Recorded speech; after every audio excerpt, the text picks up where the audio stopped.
Music Wagasha.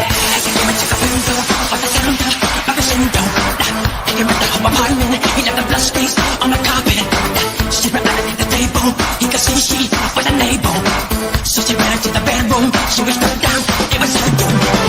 You okay, so anything you okay, are you okay, anything you okay, so anything you okay, are you okay, anything you okay, so anything you okay, are you okay, anything you okay, so anything you okay, are you okay, anything you okay, are you dance, that's you okay, that's the sound of the wind, did it stop you, I can see no really, take it in your heart, to the best place, I'm a confident.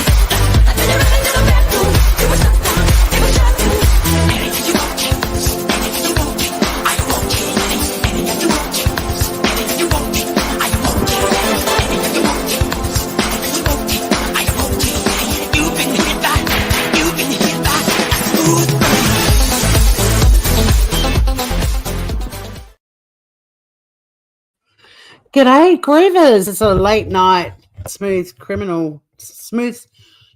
and smooth criminals. I'm changing the name, by the way, of this channel shortly, so keep an eye out for a new name very soon.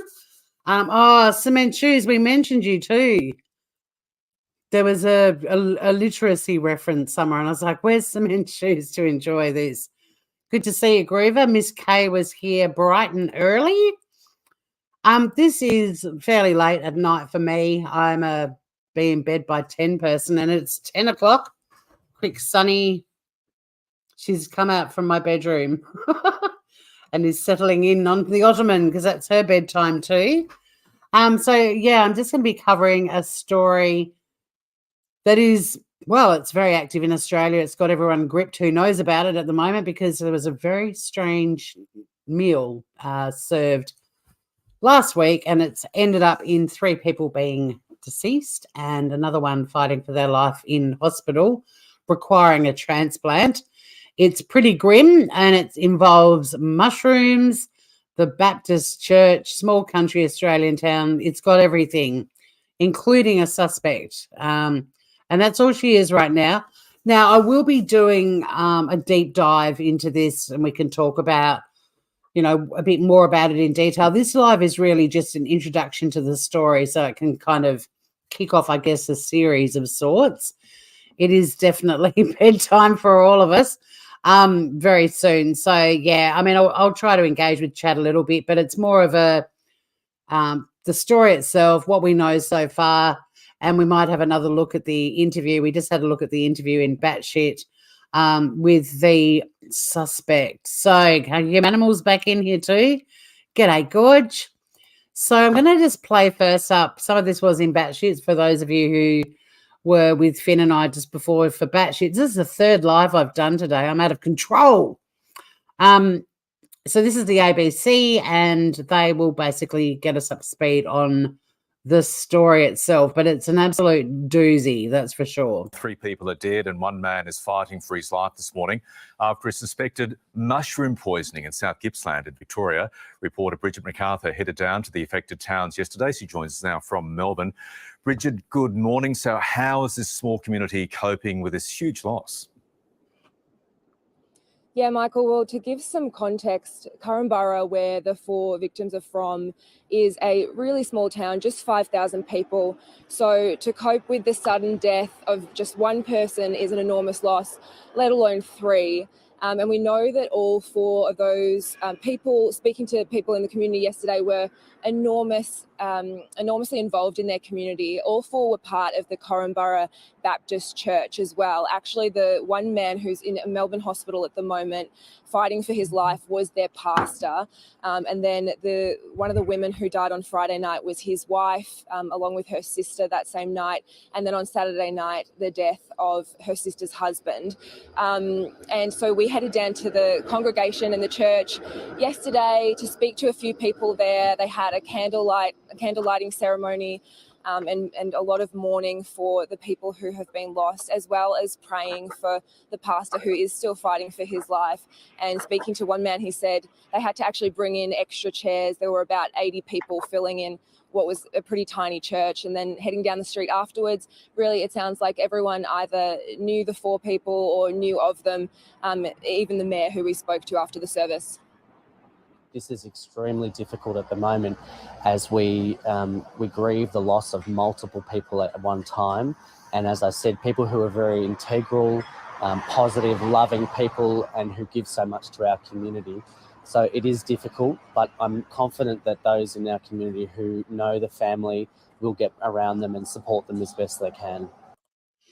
So I'm just pausing for fair use, obviously. But yeah, it's intense. So the suspect is a girl called Erin Patterson, and her ex-parents-in-law, her ex-mother-in-law, Gail Patterson, sadly passed away, as did Gail's sister, Heather Wilkinson. And then Don Patterson is the other in-law that passed away, and the pastor is Ian Wilkinson, and he's the one who's still fighting for his life. And it's all to do with what they ate and suspected mushroom poisoning. And Bridget, what do we know at this stage about the investigation? Yeah, I mean, there's still a lot of question marks. We do know that homicide squad detectives are investigating the matter. And in terms of the actual series of events, so a week ago on Saturday, the 2 couples had a meal together at a private residence in Leongatha. They then fell sick the next day with what they thought at the time was food poisoning. Both couples presented separately to Korumburra and Leongatha hospitals, and then had to be referred onwards to, I believe, Dandenong Hospital and then to a Melbourne hospital where they received further care and treatment. Obviously, as I mentioned, the 3 have now died, and that's where the 4th remains fighting for his life.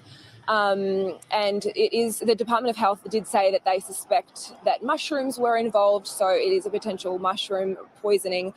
But we also did hear from Victoria Police that they executed a search warrant 2 days ago in Leongatha and interviewed a woman in her 40s. She's been released pending further inquiries, but the police say that they're working closely with the Department of Health to figure out the exact circumstances surrounding these deaths, and they've extended their condolences to the families.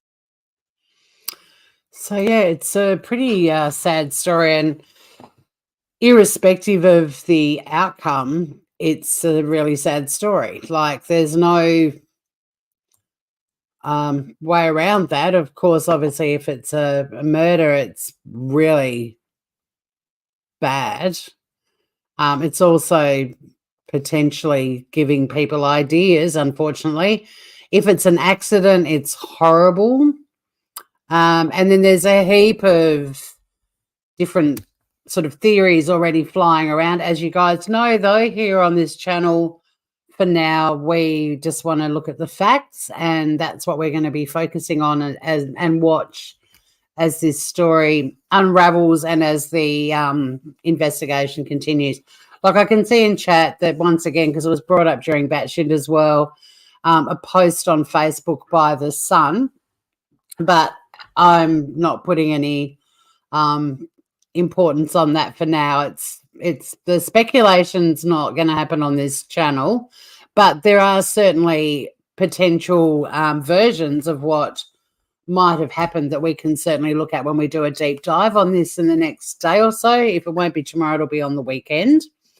But I'm just going to bring up another article, or bring up an article. I haven't brought up one yet, which will just go through what we know so far. And we're a big fan of what we know on this channel. I mean, there's some absolute doozy theories out there already, of course. And even the fact that they've named a suspect is drawing a lot of attention, but that's a pretty standard thing. I mean, the people who died all went to the same house for a meal and ate the same food, and now 3 have died, and a 4th one is incredibly unwell in hospital. Yeah, it is moot at the moment. Yeah. And look at, I mean, of course, people have zoomed in on it and read it and all the rest of it. And I've looked at articles that have even reproduced it and so on. But for now, and look, maybe that is something the cops have considered as well. Who knows? But it's not the humanimal. It's not. Like the last people to see anyone alive before they die in suspicious circumstances is automatically a suspect, including family members, and that's just the way it is. Like they have a list of suspects and gradually they clear them. That's just simply the process. But the word, I think, puts, it plants a seed and people are like, well, if they're a suspect, they must have done it.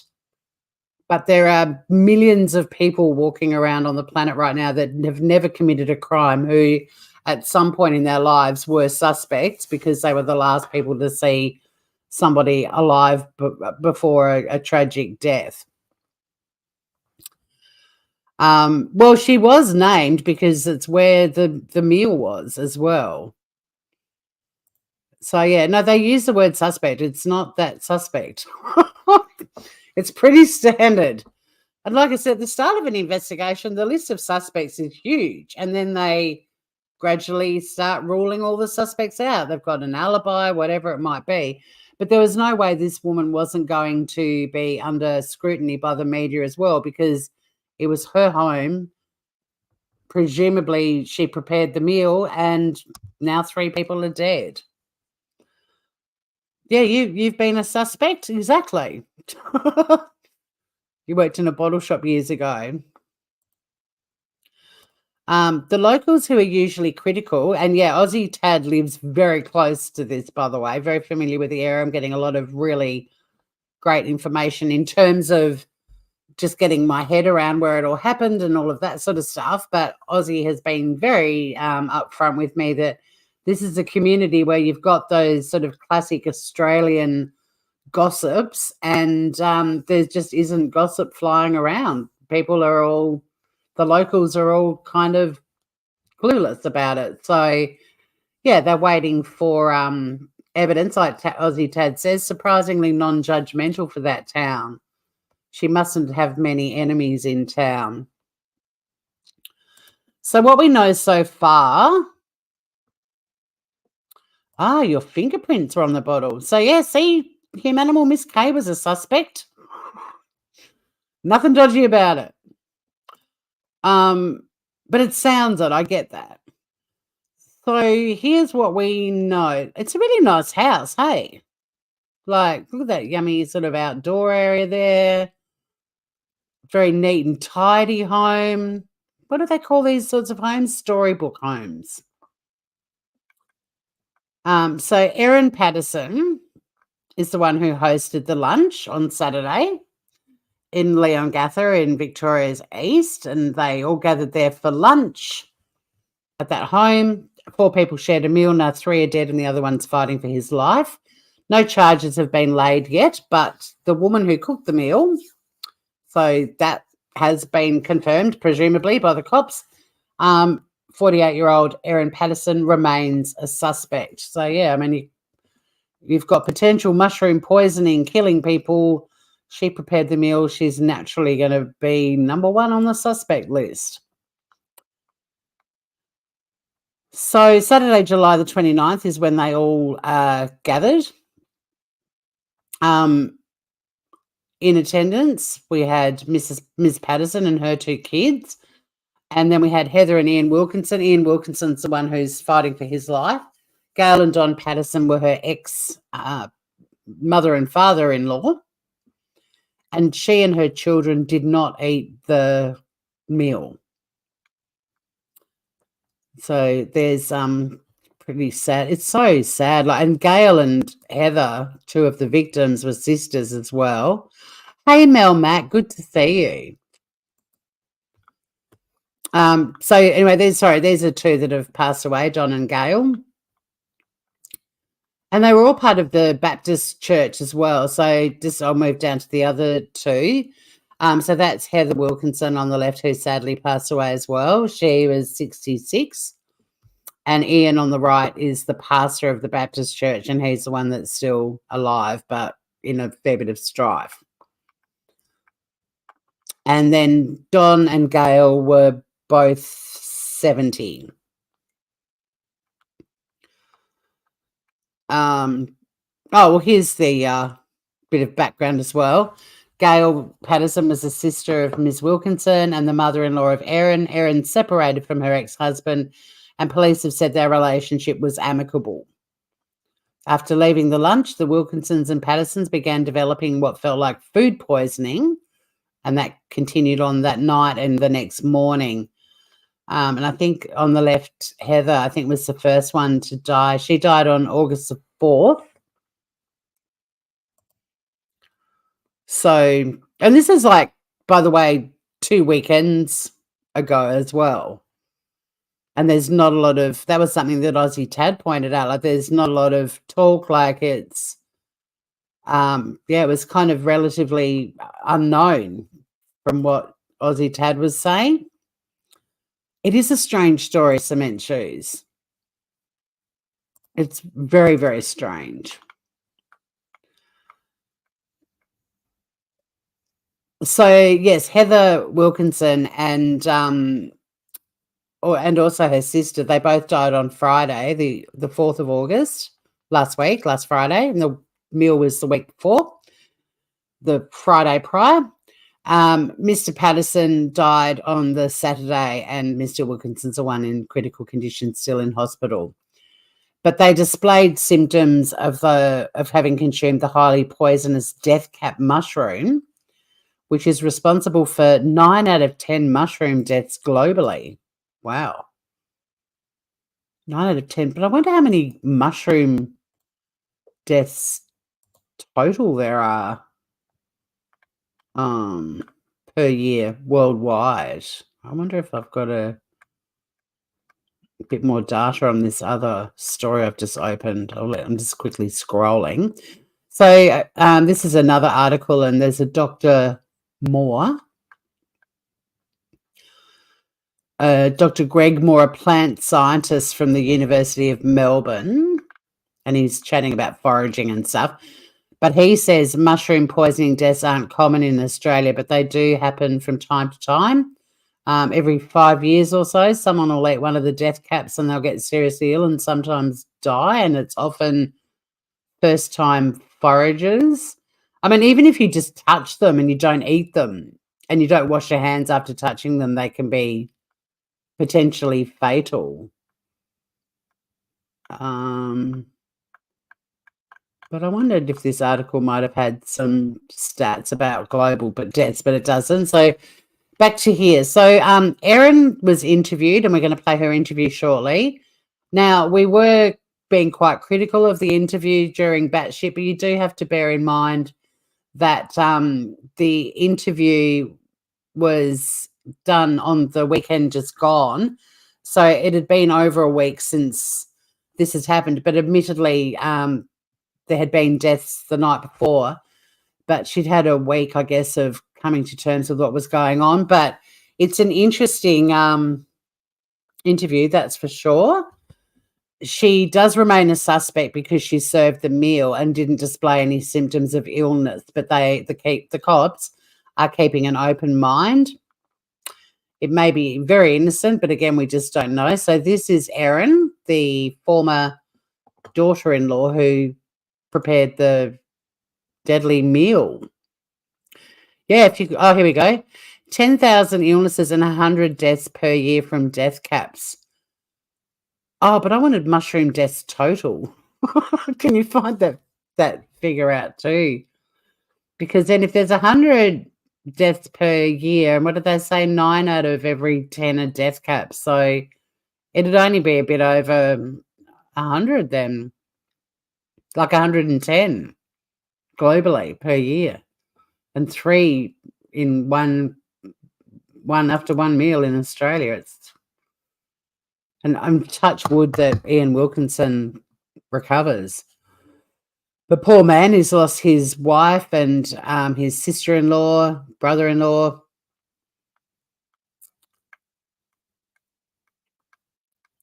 The Victorian Department of Health has confirmed that mushrooms were involved, but neither police nor Ms. Patterson have specified what was in the meal. The two kids ate a different meal. They didn't display any symptoms. Why didn't she, though? Like, why didn't she eat the meal? Why didn't she taste it at least? Like, that's the number one rule when you're entertaining is you taste what you're cooking people before you serve it up. That's why there's suspicions. But we're going to play her interview in a minute, but she does say that she was devastated by what occurred, that she didn't do anything. I didn't do anything. The Wilkinson and Patterson couples live in Corumburra, a small town close to Leongatha. They were described by families as parents, grandparents, siblings, children, and pillars of faith within the community. And they were part of the local Baptist church.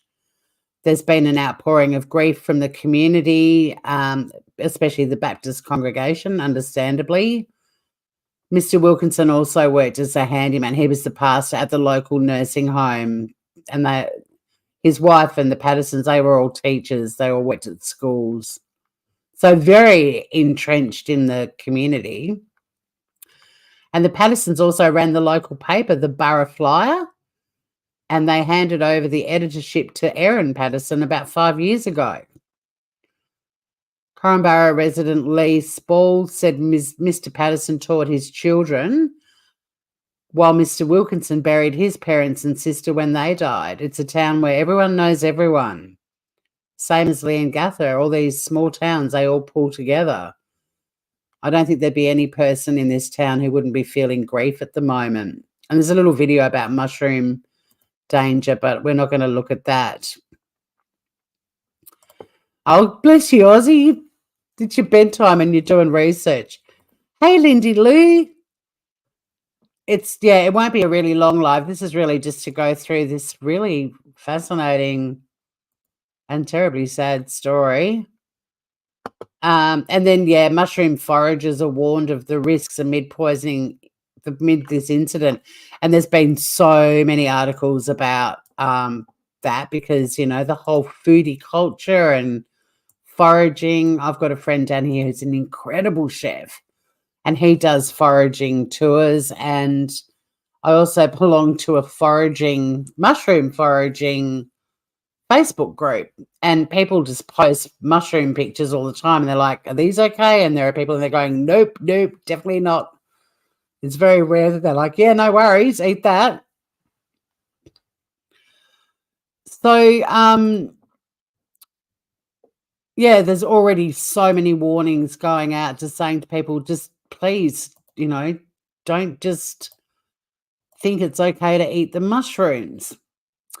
There's a further update that came out today because we're really just doing what we know so far, and we will be following this story with much interest. So there's a bit more to the story that wasn't in that last one because this one was more recent. But there's a tip where the cops have been, and they've already retrieved. Here's a little. It doesn't summarize it there. Sorry, but the cops returned to this tip, which is, I think you guys in the States, we've talked about this before. Where does all your rubbish go? Is it a tip as well? It's awful, but I've gone straight to Quinton Simon's case to try and remember the words that you use for where all of the rubbish is taken. I wanted to acknowledge too, I'm going to start cranking up my Facebook Smooth Criminal page because a lot of people are starting to message me on there, and I haven't gotten into the habit yet of checking that, but it's becoming quite active, and I need to be more active as well on there. But I've had some people mention cases that they'd like me to look at as well. So thank you so much. If any of you guys and girls and whatever you identify as have put comments in there, I really appreciate your comments. I'm just so sorry that I'm unbelievably slack, but I'm going to get in the habit now because I've got a community on Facebook. I don't personally do much on Facebook at all, but I've got a community on there that I look into and check every day, and I've got to check Smooth Criminal every day as well. So, yeah, this little bit about the rubbish dump. I don't know what you guys call it, but you know what I'm talking about. They have retrieved a food dehydrator. It was removed on Friday from the site at the Coonwarra transfer station, and food dehydrators obviously are used to dry out and preserve fruits, veggies, and meats, and they are testing it to see if it had been used to dehydrate these mushrooms. And there's the Pattersons again. The three relatives died about a week after sharing lunch at the Leongatha home of Erin Patterson. This is all pretty much stuff we've covered. There's Heather Wilkinson, who sadly passed away, and her husband Ian, the sole survivor who ate this food.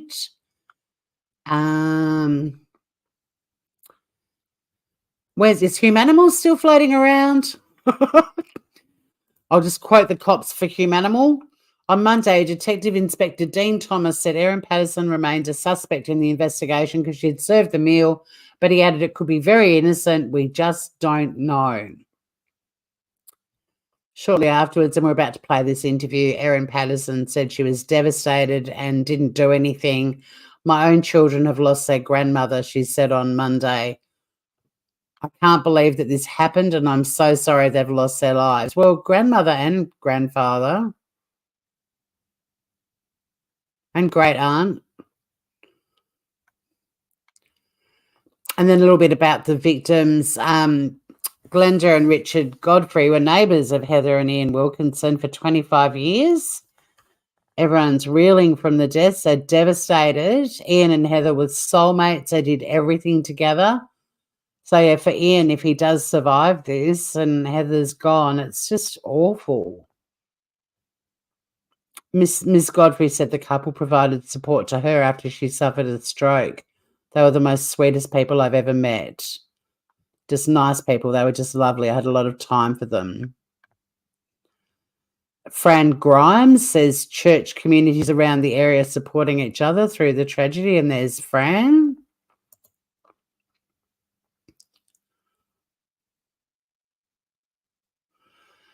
Yeah, I know. I've heard I've heard about two different dehydrators, the home one and the tip one. So yeah, that needs to be clarified, and the fact that they've gone back there again too. And an incredible lot of caution happening in terms. So the ripples through the community, but an incredible lot of caution happening in terms for foraging, because a lot of people love to forage. But is that what really happened? Who knows? It'll all come out eventually, but it's just so weird. So we're going to play the interview. I want Humanimal to come back. I need the cynical eye of Humanimal. But Finn and I just played this during Batshit, and we both noticed that she wipes her eyelids, and at the time it looked weird, but then I noticed whenever she's wiping, she's constantly looking at her fingers. So I think she's wondering if she's getting mascara, maybe. I don't know. I'm trying to be devil's avocado here. But bear in mind, and Aussie Tad pointed this out in Batshit, although Aussie Tad said she's had a week, but she hasn't. They'd lost family members the day before this interview. Whereas we were sort of going, oh, well, yeah, there's been a week where she's been able to be, distraught, and absolutely would have been distraught while they were still alive. But the fact that they died the day before and the day of this interview, I don't know.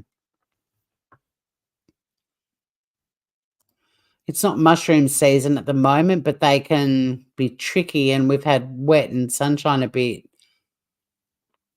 I can't actually zoom in. I mean, I can make it that big. I can't expand the screen, I don't think. No, I can't expand the screen any bigger. But the thing is, you know, like, how many people get falsely accused and harassed, especially on YouTube, because they don't present in an interview the way, for some reason, people think that they should be? You know, and I've on this channel, like, my little video on the homepage goes through a lot of different family members of murder victims speaking out, and Tom Ma, whose wife Jill was murdered in Melbourne, so many people had him pegged as the killer because it often is the husband. And I didn't get any bad vibes from that guy at all, not from the start. Not one thing made me think he was suspicious. But I also watched those interviews thinking, these are people that are going through the worst experience of their lives right now. God only knows if they've slept for days, like they're probably not eating properly, their brains probably aren't working. Like, I'm not going to judge someone. But then you get somebody like Chris Watts, and straight away it's like he did it because he was so similar to Jared Baden Clay, another piece of shit who murdered his wife, Alison. Tom Ma didn't, by the way. A horrible creep called Adrian Bailey was responsible for Jill's death. But Jared Baden Clay and Chris Watts, cut from the same cloth, absolutely. Both gave very similar interviews, and there was no doubt about it. But people are very quick to analyse interviews like this and decide that it indicates guilt. But if you're going through something so traumatising, how are you expected to act? Like, if you're bawling your eyes out, you're going to be accused of overacting.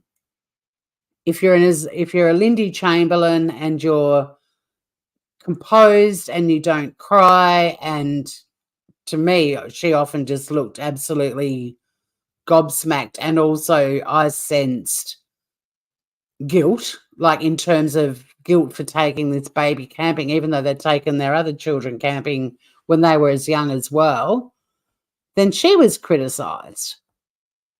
So, like, I really feel for these people. And yet if they don't give an interview, they're criticised. And if they do, they're ripped to shreds. Like, it's an awful, awful, awful time that you're going through. And on top of that, you've got this pressure to speak, because if you don't, the public decide that you're guilty because you're not speaking out. Like, you can't win. And we don't know any of these people's baselines before we see these interviews. Like, remember in the Johnny Depp trial, the body language people were saying it's really important to know somebody's baseline, because a lot of people were saying because Johnny was so slow and thinking while he was speaking, that indicated it was fake. But that was actually his baseline. That's what he's actually like all the time as a person. And the benefit for the body language experts in that instance was he's a public figure, so they could see that and analyse that. But we don't know this woman's baseline or anyone else who does these interviews and they're suddenly labelled, you know, the suspect, the killer. Nicola, why didn't she just buy some mushies from Woolies? I know, right?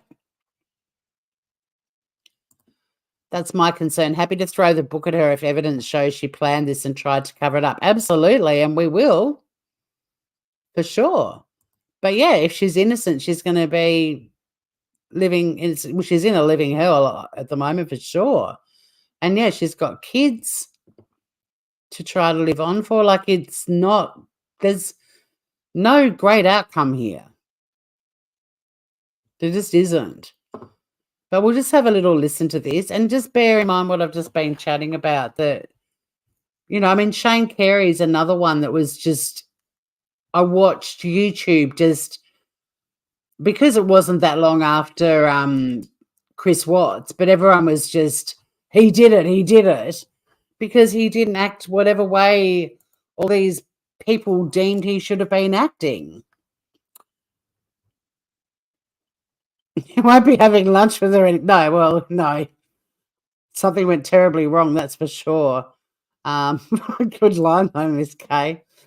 All right, so here we go. This is and we'll take it for now as a distressed woman who prepared the meal that wiped out 3 members of her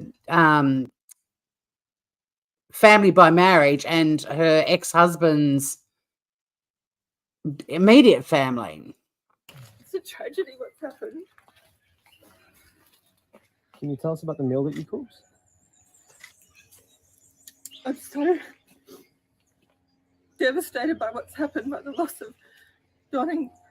Don is still in hospital. The loss of Ian and Heather and Gail, who were some of the best people that I've ever met. Gail was like, Take your time. Gail was the mum that I didn't have because my mum passed away 4 years ago. And Gail's never been anything but good and kind to me.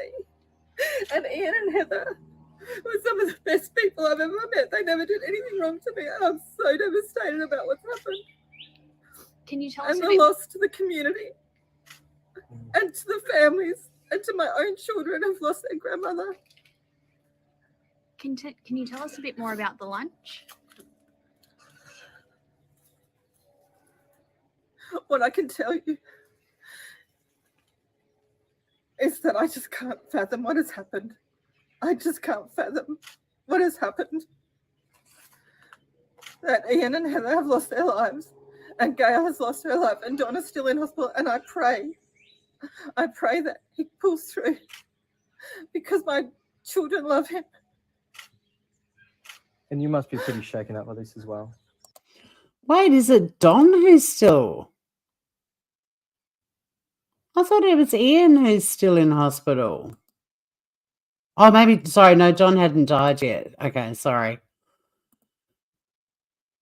That sounds awful, doesn't it? But yeah, sorry, this interview happened before Don passed away. I'm devastated. I love them. And I can't believe that this has happened, and I'm so sorry that they have lost their lives. How are you I kids? just can't believe it. Just can't believe it.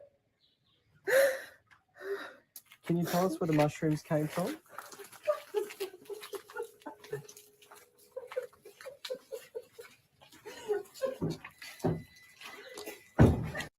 That looks pretty legitimately distraught to me.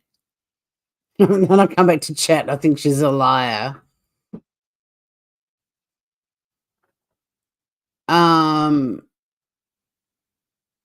Her kids are not in her care. I think they told police about the hydrator. They've been as a precaution. Have they though?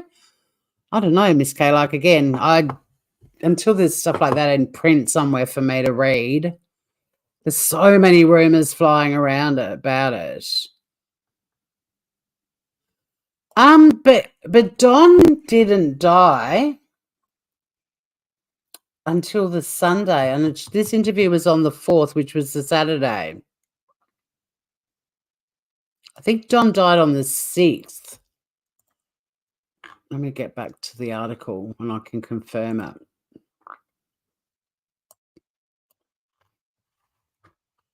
It's not that article, it's the other one. Okay. Miss Wilkinson and Miss Patterson died on Friday, August the 4th. Oh, sorry, yeah. Well, he died the next day. He died on the Saturday. Sorry, and she was interviewed on the Friday as well. Oh. Sorry, no. Okay. So, the 2 women, Heather Wilkinson, Gail Patterson, they died on Friday, August the 4th. And then Don died the next day. Ian is the one that's still in hospital. But they interviewed Erin. That interview was on the Saturday as well, August the 5th. And they executed the search warrant. But I think Don was still possibly alive when they interviewed her.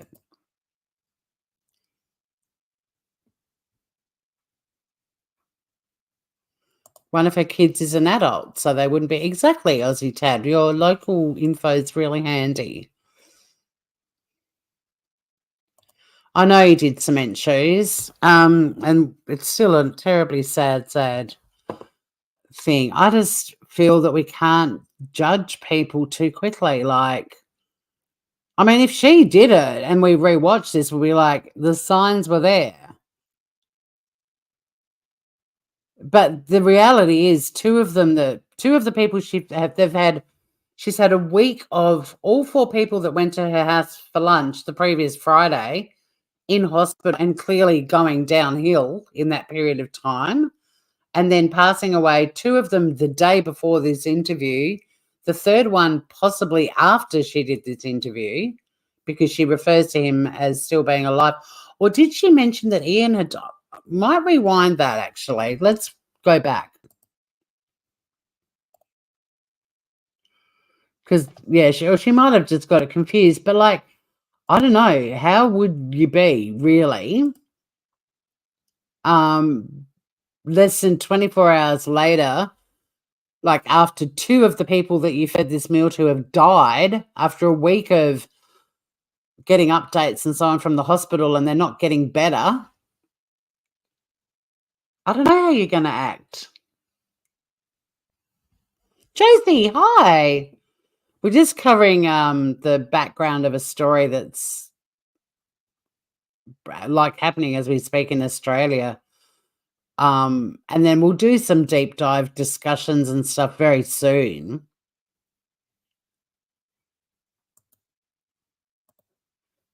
Well, I mean, the thing is, with suspicion, I mean, it's not your everyday news story, is it?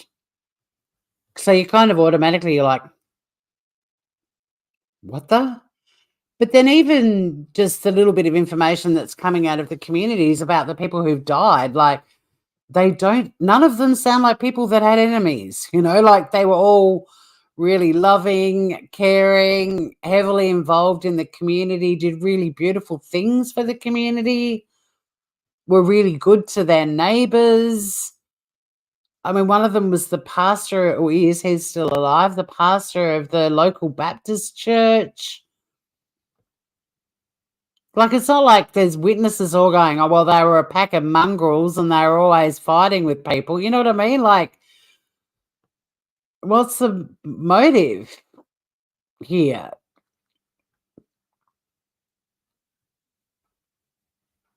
And the split between Erin and her former partner, according to the police, is amicable. So presumably they've spoken to both of them and other people who knew them to come to that conclusion. Because there was one theory, which was that Aussie Tad and I were talking about, with the perfect plot in a way to sort of set up the ex and then wipe out your parents and get your inheritance. That fully hardcore possibility, but it doesn't fit the picture.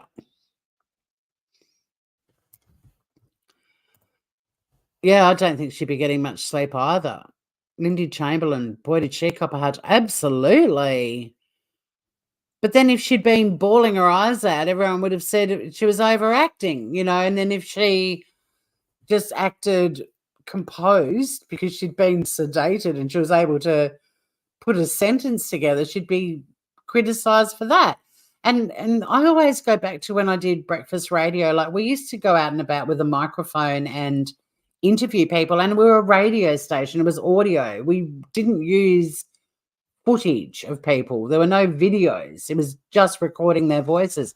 And people freaked the fuck out with us just putting a microphone in their face. We didn't have all these cameras in their faces as well. And I constantly, whenever I see these people being interviewed, I'm mindful of that. Like, most people are not comfortable having a mic shoved in their face, let alone several mics and cameras, and they're following her around the car, and like, it's full on. And this is all happening to them because something absolutely horrible has happened in their lives. It's pretty intense shit. It is an extreme example, but, DWSAU. Oh, Are you the one who messaged me on Facebook? Because I was just talking about you and saying I'd got some messages. Yeah, yeah, that one's a horror story too. But I actually thanked you. I mean, I thanked several people because I got quite a few different messages, and I really need to be more active on the Facebook page. But yeah, I was talking before about how I'd had some suggest. It is you. Thanks for your message, Groover. And yeah, absolutely, I will look into that too. I have been sort of reading up on it. It was one of those ones though that the day that story broke, it's one of those stories that is just too much to fathom. And then I kind of had to work for Monday and Tuesday and whatever, but it's on my list of cases because it's awful. Yeah, with Lindy, they were all shocked a dingo could kill, and now we know they do. And, well, we know mushrooms can kill. But good to have you here, and I will definitely yeah, I just saw a tweet, I think yesterday maybe, or was it today? Watch this space, absolutely. But great to have you here, DWS. So yeah, with I'm not well, I do want to listen to what she says just so I'm 100% sure that I think Ozzy does right that she just made a mistake. But let's have a listen again. It's a tragedy what's happened. Can you tell us about the meal that you cooked? I'm wondering, like, because the media keeps asking her about the meal. I've got a feeling the police or possibly even a lawyer have said to her, "You're not to mention that." I would not be surprised. Her avoiding answering that has come from a direction from somebody else. I'm pretty sure of it. So devastated by what's happened, by the loss of Don. Don is still in hospital. The loss of Ian and Heather and Gail. Okay, so yeah, she did make a mistake, but that's kind of understandable, I would imagine, because it's Ian who's still alive, and so Don had died, obviously, 'cause she mentions the 3 that had died, but she just got the 2 men wrong. But I'm not going to hold that against her. Innocent until proven guilty. That's how I'm looking at it at the moment. What the fuck am I doing? I don't know. I don't know, Melma. Well, I do. I had all the gear and I'm still awake and I'm not working tomorrow. So I do have to go to the gym early and I'm about to go to bed. But it's my 3rd live today. I was, going for the trifecta. I just wanted to cover the mushroom story because it's mysterious and I'm following it with much interest. Like I saw a couple of headlines about it earlier in the week and someone even mentioned it in one of my lives earlier this week and I was like, oh, the mushroom thing, but I hadn't really looked into it. And then I did and I was like, oh, this is something else. Yeah, the dad of 5 kids is horrible, isn't it? You're working tomorrow? Sucked in. And you're still up, Rosie. We were talking about you going to bed an hour ago. I think I even said sweet dreams. And here you are, bright and bubbly. All right. Okay. So I'm just going to keep playing Erin's interview now that we've clarified that. But yeah, you're right, Ozzy. I think she just, look at her. I'm sorry, but that does look like someone who's just zoinked by everything that's going on. They were some of the best people that I've ever met. Gail was like... You've got to factor in too, these are Baptists. Very straight people. Like, you've got to factor in all the things. And if she's innocently cooked this meal and if some friendly neighbours rocked up and gone, hey, we picked all these mushrooms this morning, she's just gone ahead and cooked them or dehydrated them a few weeks ago and she's like, oh, that'd be perfect in that lasagna. I don't know. I mean, she's innocent until proven guilty, but I'm not equipped to decide whether or not this person is behaving weirdly in this interview. But I think, I mean, we're all going, what the fuck, just hearing about this story. Imagine living it and being the person who made the food.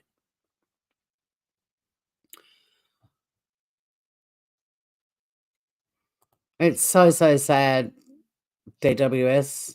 We will definitely be chatting about that. I'll make a little note to do that. The Russell Island fire.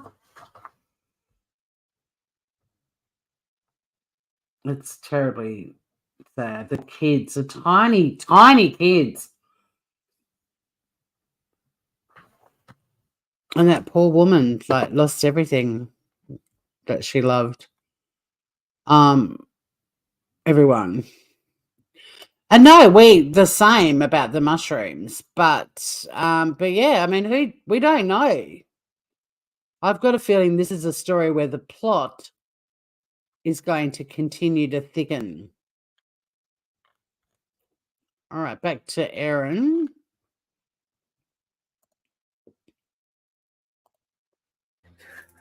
Take your time. Gail was the mum that I didn't have because my mum passed away 4 years ago.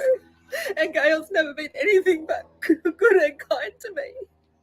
And Ian and Heather were some of the best people I've ever met. They never did anything wrong to me. And I'm so devastated about what's happened. Can you tell us And a the bit? loss to the community and to the families and to my own children who've lost their grandmother. Can you tell us a bit more about the lunch? What I can tell you is that I just can't fathom what has happened. I just can't fathom what has happened. That Ian and Heather have lost their lives, and Gail has lost her life, and Donna's still in hospital. And I pray that he pulls through because my children love him. And you must be pretty shaken up by this as well. And this is so sad hearing her say this, knowing that Don had actually died.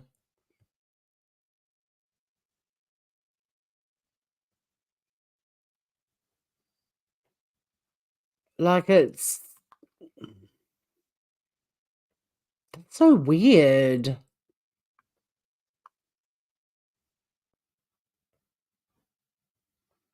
So yeah, the two sisters died. One was her ex-mother-in-law, and the ex-father-in-law had died. That's Don, but she's referring to Don like he's still alive, and Ian died. But Ian is the one that was married to Heather, the sister of the ex-mother-in-law, and Ian's the one who's still fighting for his life.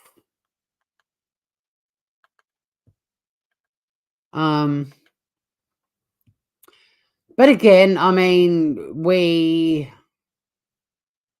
don't know this woman's baseline for starters, and also the meal was 2 Fridays ago. It'll be 2 weeks this Friday. So it was the 29th of July where they had the meal. She's been dealing with a week of them all being unbelievably sick and in hospital. 2 of them died the day before this interview. 1 of them died the day of this interview. I'm not judging.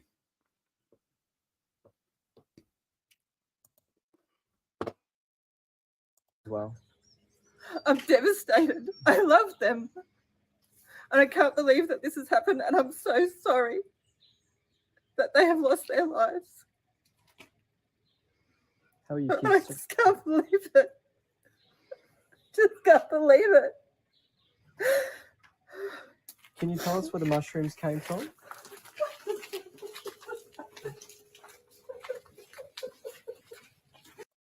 I mean, she's an odd unit. I'm not going to deny that. But, like, she's on her own, too. There's no one with her. And she's got all these media people in her face. I don't know how I'd act. I reckon I'd look weird. If people film, I probably at the time would think it was all looking, you know, just me being me. But in hindsight, I'd probably look back and go, okay, I can see why people think that looks a bit odd. It's fucking odd. I love cooking and feeding people. It's like the thing I'm the most passionate about. Well, I'm passionate about a shitload of things, but it's up there. The thought of anyone coming to my home and eating food and getting food poisoning terrifies me. And it won't happen. I'm incredibly careful. Well, you might get a batch of dodgy eggs or something, but the thought of feeding people that I loved and 3 of them dying and 1 of them clinging to life, I'm not exactly going to be in front of the media going, "G'day, how you doing?" I just don't think that it's not. I'm not getting hinky meters spinning like I did with Chris Watts and Jared Bate and Clay at all. I didn't get my hinky meter didn't go off with Shane Carey either, with the Heidi Broussard, and yet the majority of people, and God, it pisses me off. YouTubers that go, everyone thought he was guilty. I'm so sick of those generalizations. All generalizations are dangerous, including that one. But it pisses me off when I'm like, I didn't think that. Don't speak for everyone. And there were plenty of people who didn't think that. Not everyone goes straight to "you're guilty." Give us credit. We're not all instantly having everyone hung, drawn, and quartered. I mean, it's not just because I was a criminal lawyer that I'm reluctant to be like, "you're guilty," because when I think they are, when my hinky meter's spinning, I'll be very vocal about it. But I'm not. My hinky meters, I just feel sorry for this chick. Like, whatever's happened, it's a horrible, horrible story. And like I said earlier, if she did it, if it turns out there's evidence, she's charged and convicted, well, then we can all go, Erin. But until then, no.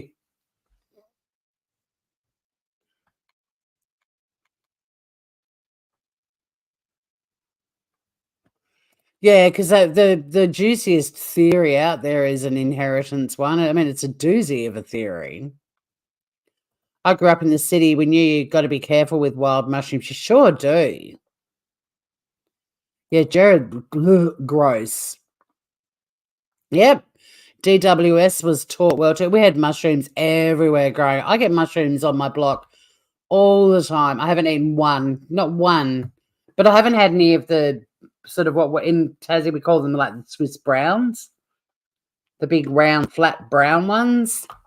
They don't grow on my block, but I get so many different mushrooms growing. Wouldn't touch any of them.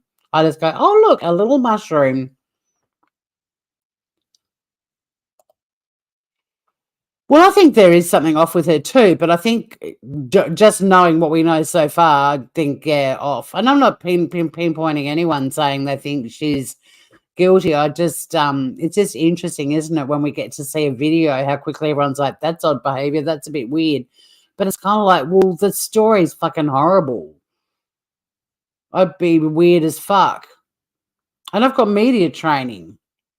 I've had cameras shoved in my face my whole life. I love it. I don't really. I'm surprised I even cam up on YouTube. I guess I just don't give a fuck anymore. But I would be weird.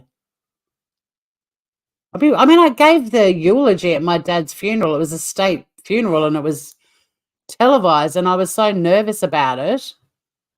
I was weird before it.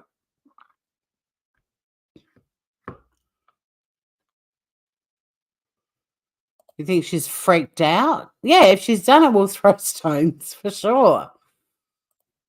Freaked out by the whole thing as I would be. I can't imagine the Baptist minister in a small town is super low, but he's not the ex-father-in-law. That was Don. Don't you dare. Well, being wide-eyed would make you somewhat... Well, Melma, I don't know if you're in batshit when we looked at this interview earlier, but Finn and I were both like, why is she wiping the top of her eyelids instead of underneath? And then, but when you actually watch her when she's crying, wiping her eyes, she keeps looking at her fingers. I think she was possibly worried about mascara. Maybe does she have it on? I don't know. I didn't want us to analyze this too much. I think because it was an amicable split, according to the police, which to me indicates they'd spoken to both Erin and the ex and people who knew them. I think they were all still really close. And even like she said, I think irrespective of her marriage not lasting, like his mum, Gail, was like a mum to her because her mum died 4 years ago. It sounds like they were all still very close. Look at Josie. God, you guys are shockers.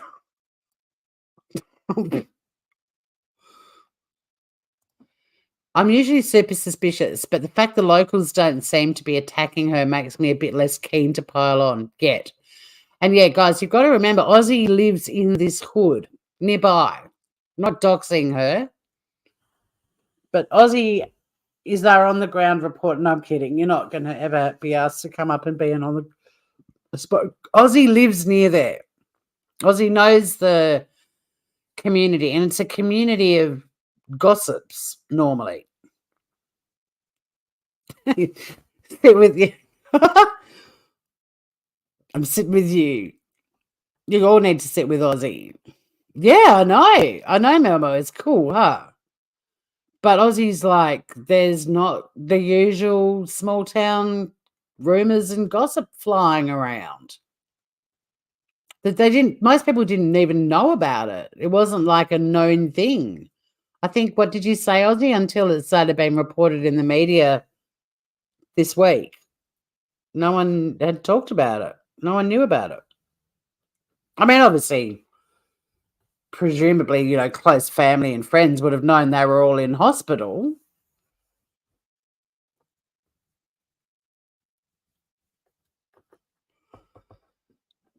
There isn't a presumption of innocence in the Constitution, but it is the basis, the foundation of the justice system here. We are very much innocent until proven guilty in Osweja. It's a Westminster system from the UK. Same principles. In fact,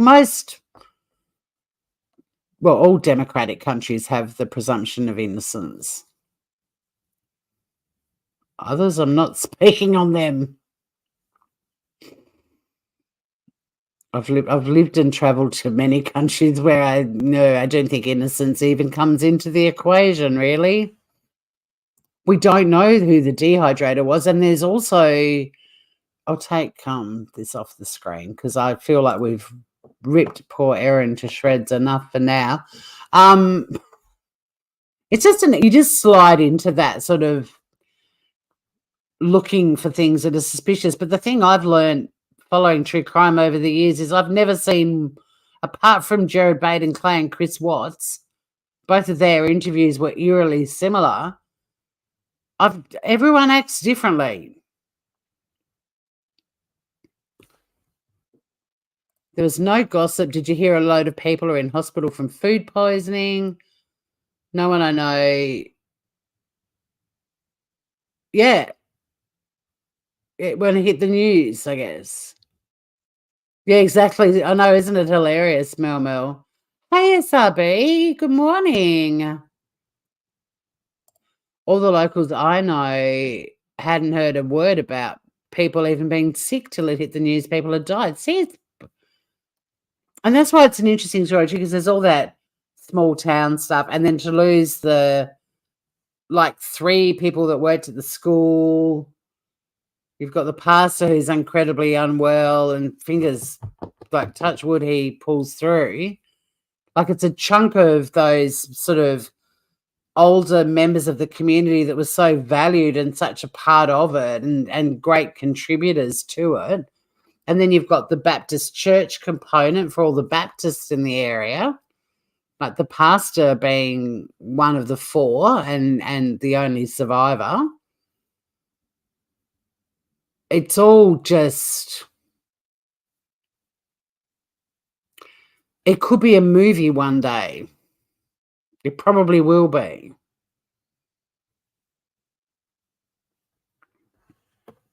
Yes, it's evening, and it'd be very late. Oh, I can't stand him either. That's why I won't do Alison's story at all, because it's it kind of is impossible to do it without mentioning him, obviously, but also a huge part of it was how the cops knew pretty much from the start that he did it, because that's such a fascinating component of that case, and it's absolutely horrifying.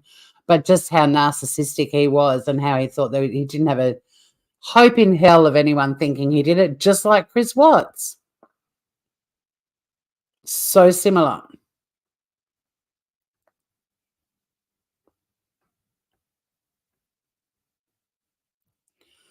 It affects two towns who secretly hate each other. That's what I said earlier, Mel. I'm not sure if you were we did, Mel. Good old and reunited in Molly Golightly's chat. Yeah, I said that earlier too. Like, I'd never serve food up to anyone without tasting it first. You just don't do that. Why didn't she eat it? That to me is way more suspicious than the interview. I think Humanimal and Cement Shoes didn't come back, which sucks because I think they both wanted to have a good old dig at Erin. But the most suspicious thing for you two groovers is that she didn't taste the food.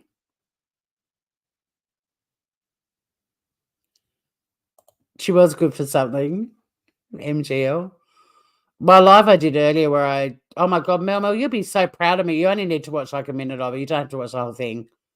I wore a wig and I did a parody all by my lonesome today of Zav Girl. But it wasn't Zav, it was Sav Curl. It's terrible. But you'll be proud of me for having a go. I hope. You don't eat your own food. You don't eat veggies, but one of your kids is veggie. You don't even taste it. Oh, you did say some of it. Okay. You don't taste test it even? Huh. That's weird to me. How do you know how to season it if you don't taste it? Or if there's enough seasoning? You knew it was a parody when I said she had rules. I just wanted to do it because I found my wig collection. My blondie made an appearance at the end of Batshit. There's a piece of paper stuck to it. My tax stuff. Blondie made an appearance. But my favourite one is actually, I've got a mullet one. I'll have to tell you the backstory behind the 3 wigs one night. I had a party here one time for 3 people, me and 2 friends. A pitch perfect party. We had cooked dinner and then watched Pitch Perfect, and we were each in one of the different archipelagos. The things you do.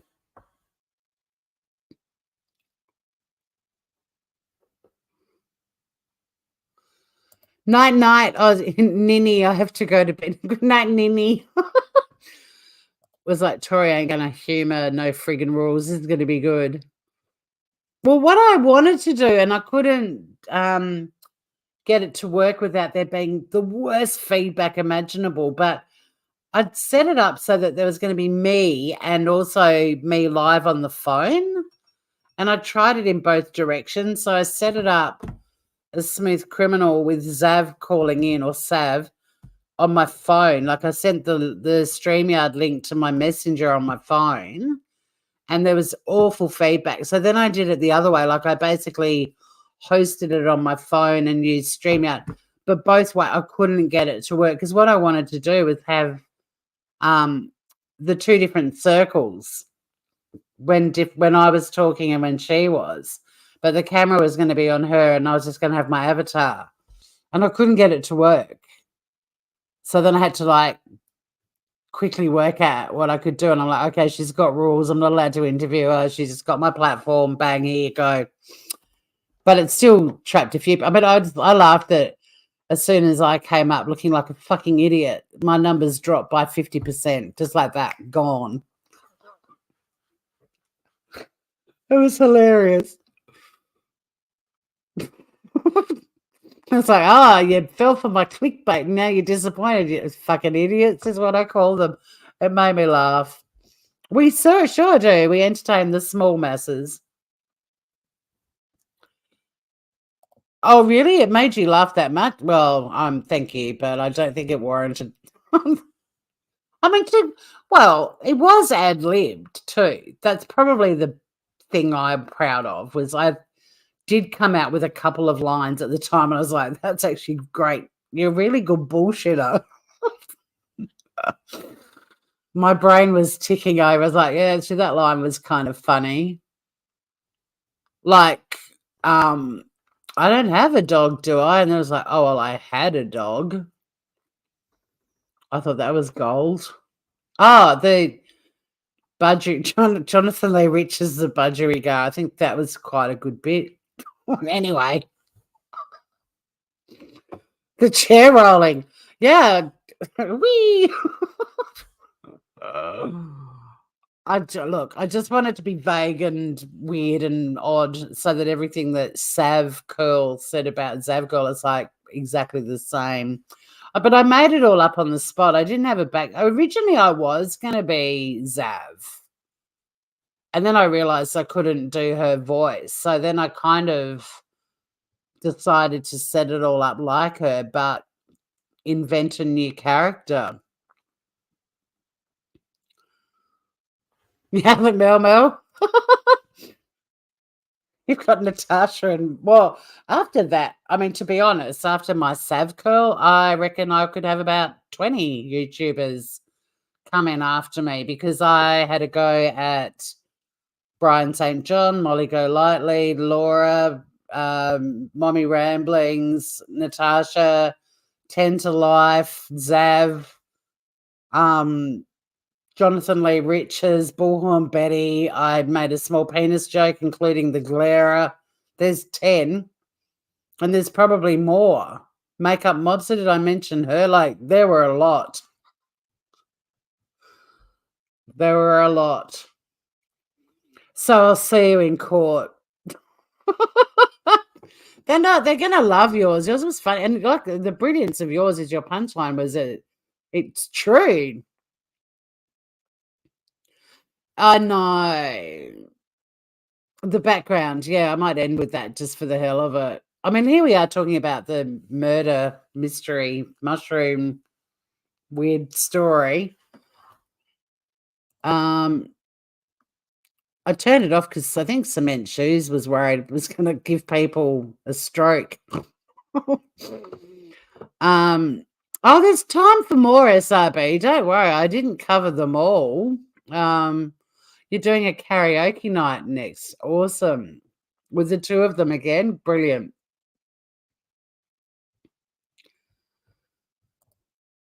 So all the parasites of YouTube true crime you ripped on. Yeah, DWS, I did. I'm keen to see what you get up to because you clearly know all of these characters too. Oh yeah, and I'm not holding back. I mean, the other day, hey, I know you were gorgeous. I'm glad you're still here. I thought you'd left because I was saying, come on, guys, don't pick on Erin. Because I'm super sensitive, I'm always thinking everybody else is too. I did a drive live the other morning, Mel, where I mentioned way more. We had a full-on outpouring of from the very beginning, Critical K, Jays for Justice, Oni, Mandy Bill, the whole way through. Many others were raised and mentioned. I don't give a shit anymore. I've watched this shit for 5 years and god damn it, I'm talking about it. I'm going to be doing a live on, I don't know if I'll do it on this channel. This channel might be going in a slightly, well, it's going to be more focused. I've done 3 lives on this. No, I've done 2 lives on this channel today and one on Batshit. But the 2 that I've done today, apart from the backgrounds being similar right now, very different.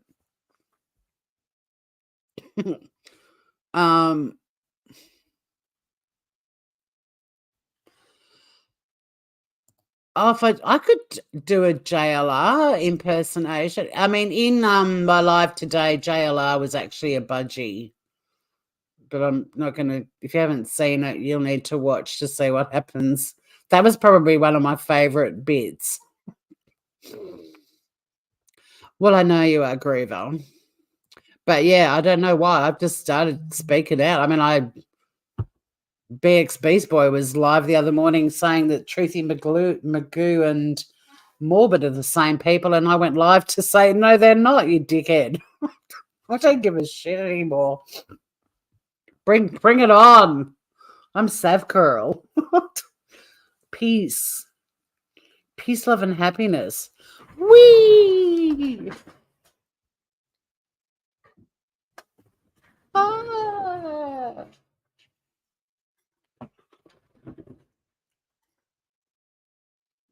Well, hello there.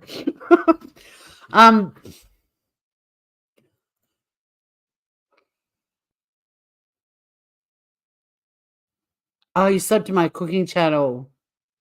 We need to talk about not labeling the endings. Had me searching for the end of the damn custard one for my husband.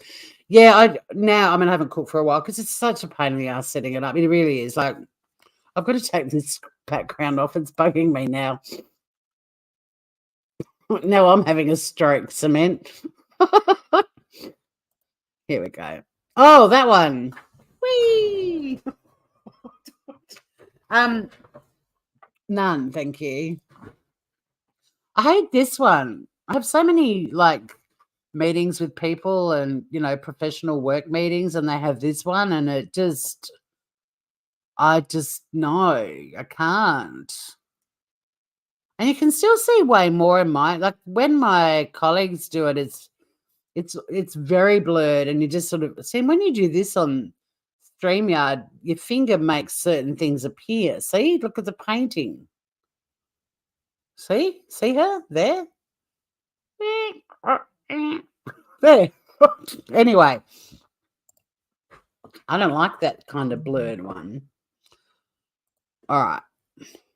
But the cooking, I do individual videos per recipe now because it shits me. I don't have time to edit them, and I don't have time. It's just easy to go live with my mic on.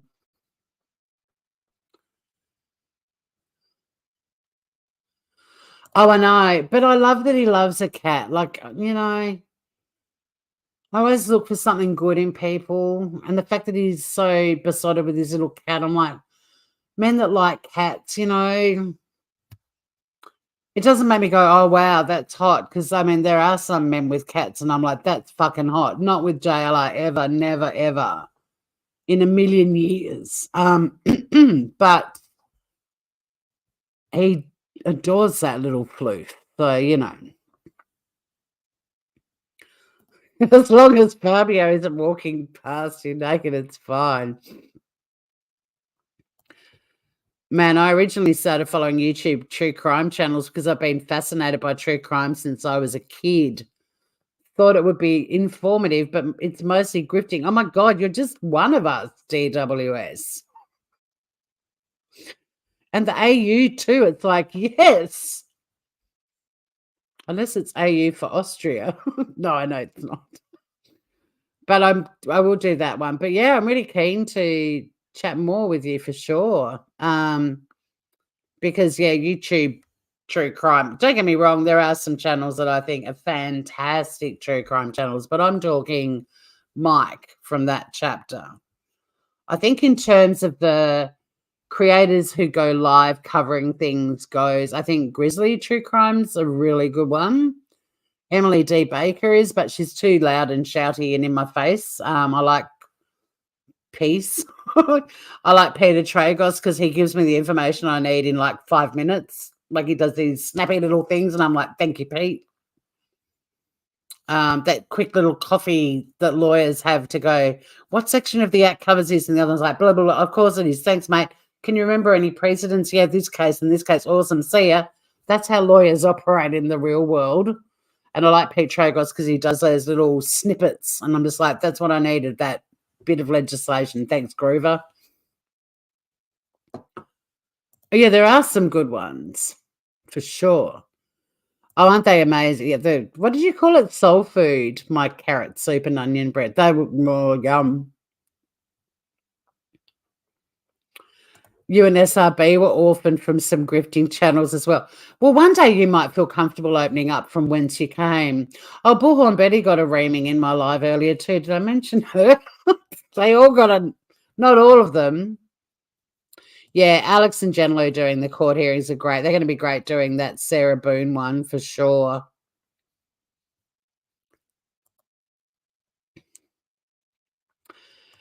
Yeah, and Grizzly's scary too. I mean, she's not, but the South African accent, I'm always like, I've got some really beautiful friends, like 3, very close, and quite a few others too who are South African, and I adore them. But when we go away for weekends or go out to dinner, whatever we're doing, I always feel like they're about to put me in detention, even when they're telling me they love me. It's just like, and Grizzly's like, I'm kind of always on high alert. The South African accent just makes me go, yes, sir, no, sir, yes, ma'am. I don't know why. And I say, one of them, Michelle, I say that to her all the time. I'm like, you terrify me. And because she'll say things like, I bought you this jumper because it's just soft and squishy. And I picture you curled up in it all warm and snuggly in front of the fire pot. And I feel like she's telling me I've got detention for the next 20 years. Or I cook food and she loves it, and the way she tells me she loves it, I feel like she's shouting at me saying your food is horrible. But I haven't served her any mushrooms. Oh, that's a bad note to end on, but I'm gonna. Thanks for hanging out, Grooverinis. I will see you all again very soon, I hope.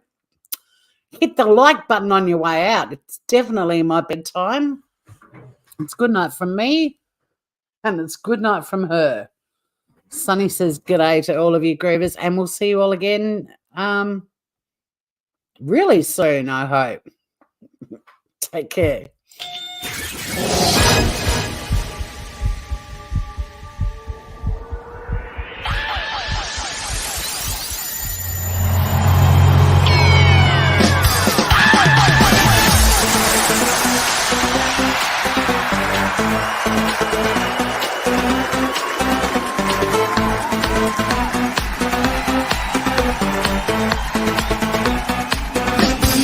Chegou a baixa.